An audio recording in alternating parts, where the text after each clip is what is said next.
안녕하세요. 뉴스반장입니다. 이창수 전주지검장은 윤석열 검찰총장 시절 대변인 출신으로 윤석열 대통령에 대한 충성 말고는 할 게 없는 인물이라고 합니다. 전주지검장을 서울중앙지검장으로 보내는 전례 없는 인사를 할 만큼 윤 대통령 마음에 쏙 들었을 겁니다. 성남지청장 재직 시절에는 더불어민주당 이재명 대표를 성남FC 후원금 사건으로 무리하게 기소한 바도 있고, 최근에는 전 정부 정치보복 수사를 하며 강압수사, 불법수사를 일삼았습니다. 이번 서울중앙지검장 인사를 보니 해답은 김건희 여사 종합특검뿐이라는 것이 다시금 증명됐습니다.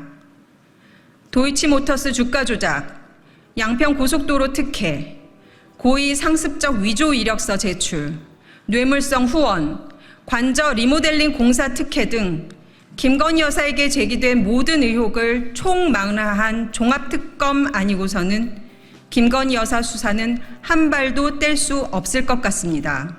13일, 예정에도 없던 검찰 인사가 갑자기 단행됐습니다. 한마디로 정리하면 김건희 수사와 소환 조사를 말했던 검사들을 모두 한 방에 날려버린 인사였는데요. 까불지 말고 닥치고 있으라는 윤석열식 무대뽀 화법이었습니다. 더 쉽게 말하면 검찰총장은 옷 벗고 나가라는 뜻인 거죠. 여기서 드러난 사실은 그간 우리가 약속 대련이라고 생각했던 윤석열 대통령과 검찰 지도부 사이의 갈등은 사실이었는데요. 우리가 모르는 암투가 계속해 벌어지고 있었고, 이내 이번 인사 단행으로 제압당한 겁니다.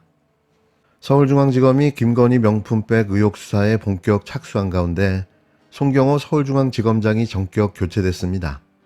상황을 보면 교체가 아니라 경질, 좌천, 그냥 날린 겁니다. 송 중앙지검장은 차기 검찰총장 후보로까지 거론되던 인물이었는데요. 본인도 무척 당황스러울 겁니다. 법무부는 13일 검사장급 검사 39명에 대한 승진 및 전보 인사를 단행했는데요. 서울중앙지검장에는 이창수 전주지검장이 임명됐습니다. 전임자인 송경호 검사장은 부산고검장으로 전보됐는데요. 다시 말하지만 좌천된 겁니다. 이창수 신임 중앙지검장은 윤석열 대통령이 검찰총장이던 2020년 대검찰청 대변인을 맡는 등 윤 대통령과 검찰 근무 인연이 깊은 이른바 윤석열 사단검사로 분류되어 왔는데요. 이후 수원지검 성남지청장으로 성남FC 후원금 의혹 사건을 수사하며 이재명 더불어민주당 대표를 기소했고, 전주지검장이 된 후에는 문재인 전 대통령의 전 사위 서모씨 사건 등을 수사한 바 있습니다. 그동안 김건희 씨의 의혹 수사를 지휘했던 송경호 서울중앙지검장은 부산고검장으로 좌천됐는데요. 어설픈 구테타가 제압당한 겁니다. 수사 실무를 담당했던 중앙지검 1차장 검사와 4차장 검사도 각각 법무연수원과 서울고검으로 발령이 났는데요.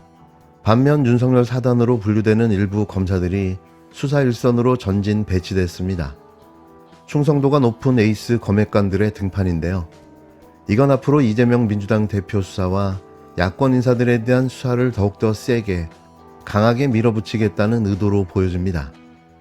김유철 서울남부지검 검사장은 이재명 민주당 대표 관련 수사를 담당하는 수원지검으로 자리를 옮겼고, 박영진 대검찰청 범죄정보기획관은 전주지검 검사장으로 임명돼 문 전 대통령의 전 사위 수사를 이어가게 됐는데요.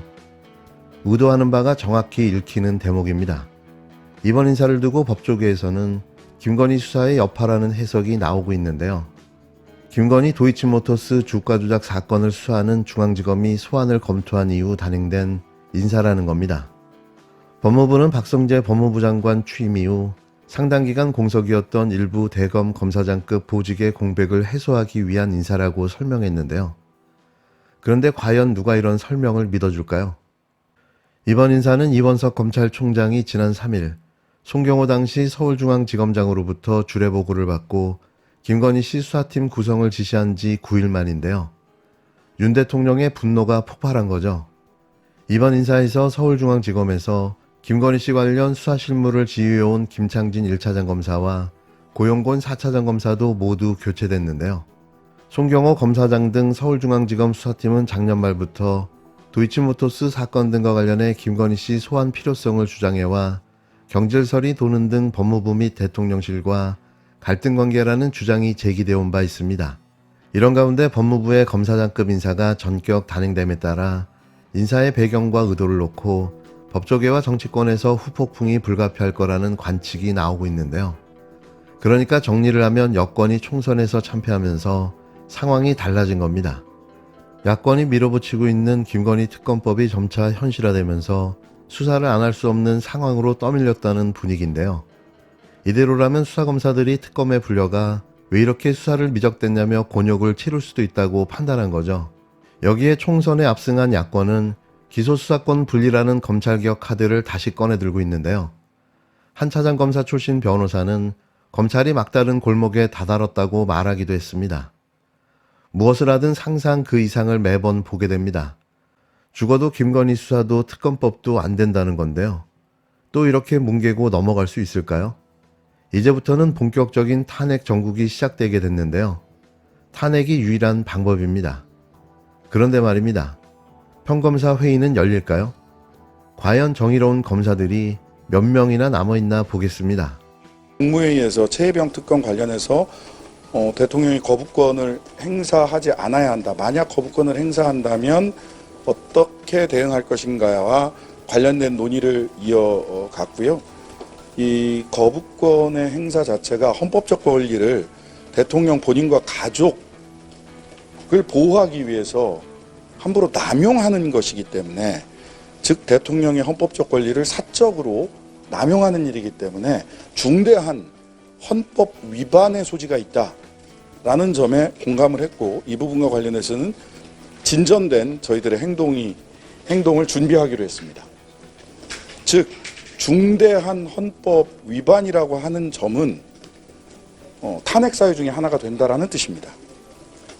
즉 거부권 행사 자체가, 최혜병 건과 관련해서는 최혜병 사건의 수사에 외압을 행사했다면 그것 자체로도 중대한 탄핵 사유가 될 수 있고요. 그것은 중대한 법률 위반이기 때문입니다. 저희들이 지금 탄핵은 헌재에다 할 수 있는 게 아니라 국회를 거쳐야 되는 거기 때문에 법리 검토가 우선이고요. 다만 그러할 소지가 있다라는 점이 저희 당선인들 중에서 법률가들이 많다 보니까 그런 부분들에 대해서는 이거는 중대한 헌법 위반 아니야? 즉 헌법적 권리, 대통령의 헌법적 권리를 김건희 특검법, 김건희 여사특검법도 거부권 행사했고, 만약 최혜병 특검법도 거부권을 행사한다면 최혜병 특검법은 대통령이 수사 대상이 될 개연성이 매우 높지 않습니까? 그렇다면 중대한 다시 정리해서 말씀드리면 대통령의 헌법적 권리를 자신과 가족을 위해서 사적으로 남용한 점이 중대한 헌법 위반의 소지가 있다라고 보고 추가적인 법리 검토, 추가적인 정치 행동을